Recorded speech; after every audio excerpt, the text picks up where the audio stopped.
सत श्री अकाल जी, किवें हो सारे। आई होप कि सारे होंगे बिल्कुल कैट।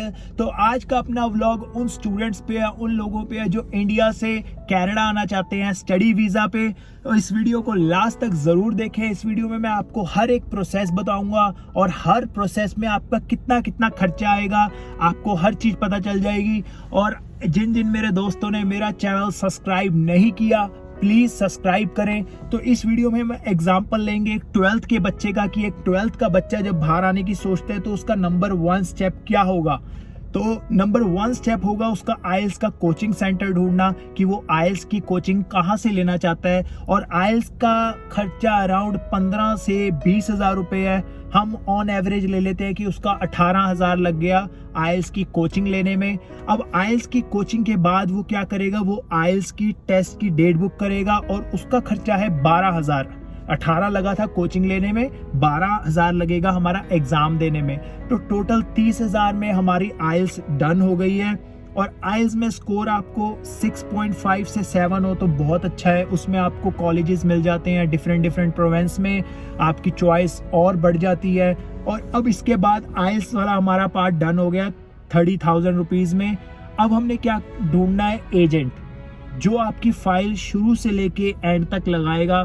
और उसका खर्चा इंडिया में 15,000 से 30,000 तक है। पर हम ऑन एवरेज ले लेते हैं कि हमें 20,000 में कोई अच्छा एजेंट मिल गया जो हमारी फाइल लगाने के लिए तैयार है। तो वो करेगा क्या, 30,000 पहले लग गए थे, 20,000 और लग गए, 50,000 हमारी पॉकेट से जा चुके हैं।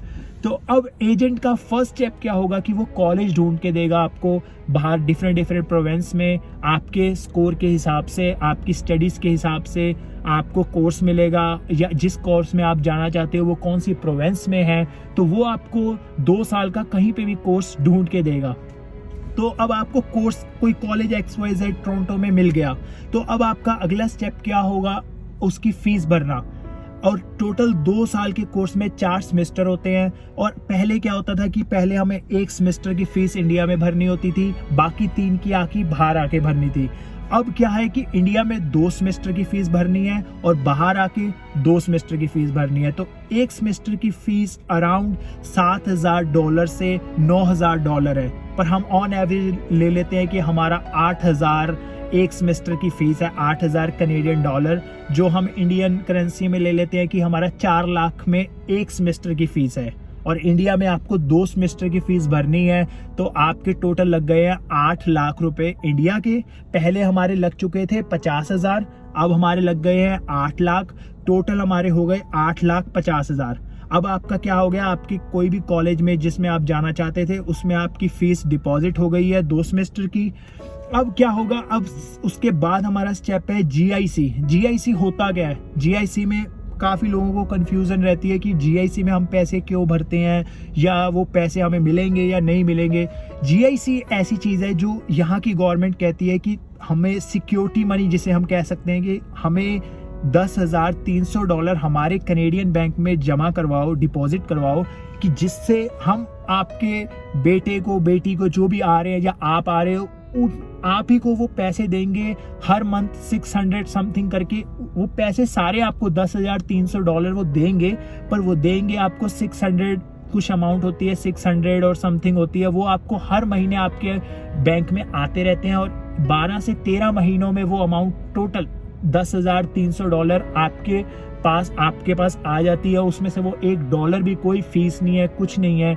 वो आपको बस सिक्योर रखना चाहते हैं, क्योंकि आप इंडिया से जब आते हो यहाँ पे कभी कभी 2 महीने 6 महीने नहीं जॉब मिलती, क्योंकि आप डिफरेंट प्रोविंस में हो। वो बड़ी सिटीज़ में हो सकता है कि जल्दी मिल जाए, पर छोटी सिटीज़ में थोड़ा टाइम लग जाता है। तो वो सिर्फ अपने सिक्योर लेके चलते हैं, या आप लोगों को सिक्योर लेके चलते हैं कि इस बंदे पे एक स्ट्रेस ना आ जाए जब उसके पास जॉब ना हो। और आपका खर्चा यहाँ फर्स्ट डे से शुरू हो जाएगा, पर आपके पास इनकम नहीं होगी, तो आप हो सकता है कि बंदा स्ट्रेस हो जाए। तो इस करके वो पैसे आपसे इंडिया में ही डिपॉजिट करवा लेते हैं, और वही पैसे वो आपको मंथली टू मंथली देते हैं, जिससे आपको स्टार्टिंग में आपके पैर लग जाएं और आप मतलब अपना करियर एक तसल्ली से कोई गलत स्टेप ना उठाएं और एक अच्छा अपना फ्लो से आप अपना काम स्टार्ट कर सकें। तो इसलिए GIC पहले हमने फीस जमा करवाई थी, अब हम GIC कनेडियन बैंक में डिपॉजिट करवाते हैं 10,300 कनेडियन डॉलर्स, जो इंडियन करेंसी में हमारा 5,15,000 हो जाता है। 5,15,000 अभी तक हमारा 8,50,000 इंडिया में लग चुका था, अब 5,15,000 हमारा और डिपॉजिट होने जा रहा है। तो हमारी जेब से जा चुका है 13,65,000, तो 13,65,000 रुपीज आपके अब तक जेब से जा चुके हैं। अब उसके बाद क्या प्रोसेस है, उसके बाद है आपका मेडिकल। तो मेडिकल आप इंडिया में जहाँ पे भी आप रहते हैं वहाँ पे करवाएंगे और उसका खर्चा है 5,000 इंडियन में, 5,000 रुपीज़ खर्चा है आपका। तो अब आपके लग गए हैं जेब से 13,70,000, 13,70,000 रुपीज़ आपकी जेब से लग चुके हैं। और अब उसके बाद क्या प्रोसेस है, अब आपका ऑलमोस्ट लास्ट स्टेप है, वो है आपका वीज़ा फीस, एम्बेसी फीस, वो है 10,000 खर्चा है आपका एम्बेसी को। जो आप वीज़ा की फाइल लगाएंगे, जो आपका एजेंट वो आपको 10,000 कहेगा कि डिपॉजिट करवाएं, क्योंकि वो एम्बेसी फीस होती है। तो अब आपके लग गए हैं 13,80,000 रुपए इंडियन करेंसी में, और अब आपका वीज़ा भी आ गया। तो इस अमाउंट में आपका शुरू से लेके एंड तक आपका वीज़ा आ चुका है और आपकी पॉकेट से पैसे लगे हैं 13,80,000 रुपए। अब क्या है, अब आपका है कि शॉपिंग, क्योंकि काफ़ी लोगों को होता है कि हम बाहर जा रहे हैं तो बंदे को होता है कि मैं नए कपड़े लेके जाऊं, शूज़ लेके जाऊं, तो हम उसका ऑन एवरेज लगा लेते हैं। क्योंकि आजकल महंगाई ज़्यादा है तो 70,000 रुपये इंडियन करेंसी में आप लगा लो कि आप कपड़े वगैरह या आप शूज़ वगैरह या बैग वगैरह जो भी लेते हैं, तो 70,000 आपके यहाँ लग गए। तो अभी हमारे थे 1380, अब हमारे हो गए हैं 14,50,000 रुपये इंडियन करेंसी में, जो आपने बाहर के लिए शॉपिंग में लगाए। और अब टोटल अमाउंट हो गया 14.5 लाख रुपए इंडियन करेंसी में। तो अब आपने शॉपिंग भी कर ली है, तो अब सबसे मेन स्टेप क्या है कि भाई जिस पे आना है तो उसका खर्चा आजकल कोविड की वजह से हो सकता है कि महंगा हो, तो हम उसकी टिकट भी ले लेते हैं कि 70 से 80,000 रुपीज़, लाख तक भी जा सकती है, 1 लाख तक भी आपकी जा सकती है, पर हम 80,000 ले लेते हैं। तो 14.5 लाख हमारे लग चुके थे, अब 15,30,000 रुपये टोटल हो चुके हैं टिकट के साथ।